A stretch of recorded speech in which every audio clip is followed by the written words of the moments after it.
இப்போ இன்னைக்கு வந்து அவங்களை ஆதரவாக பேசிட்டு போனாங்கல்ல, மத்திய அரசும் பேசுகிறாங்க, எடப்பாடியும் பேசுகிறாங்க, ரூலிங் பார்ட்டியும் அவங்களை ஆதரவாக பேசிட்டு தான் போகிறாங்க. யாரும் இன்னும் அரசியல் பேசலை.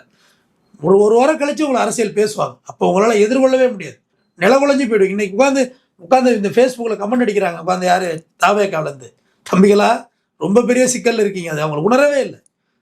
அதில் தன்னாய் ரொம்ப முக்கியம். நெறியாளரே, இவ்வளவு நடந்த பிறகும் கூட அண்ணன் நாங்க உங்க கூட இருக்கோம் அப்படின்றத ஹேஷ்டேக் போட்டு பண்ணிட்டு இருக்காங்க. இல்லை, நாங்கள் உங்க கூட இருக்கோங்கிறது ரைட்டு. அதான் ஒரு தலைவனுக்கு எல்லாரும் செஞ்சாகணும். நாங்கள் கூட இருக்கோம், கவலைப்படாதீங்கன்னு. ஆனால் உங்களை எதிர்த்து பேசுகிறவனை போய் அட்டாக் பண்ணுற சூழ்நிலையில் நீங்கள் இப்போ இல்லை. அந்த கெப்பாசிட்டிலே இல்லை. நீங்கள் முதல்ல தெரிஞ்சுங்க. உங்களை எதிர்த்து பேசுகிறான் இல்லையா, அவனை நீங்கள் திட்டுற இடத்துல இல்லை. அவனை தயவுசெய்து பேசாதீங்க, எங்களை கொஞ்சம் விடுங்க, நாங்கள் அப்படியே தப்பிச்சுடுறோங்கிற சூழ்நிலை நீங்கள் இருக்கீங்க. எங்களை கொஞ்சம் ரெஸ்கியூ பண்ணி விடுங்க, எங்கள் கட்சியை சிக்கலில் மாட்டிக்கிட்டோங்கிறத எல்லாரும் உணர்ந்துடுறாங்கங்க.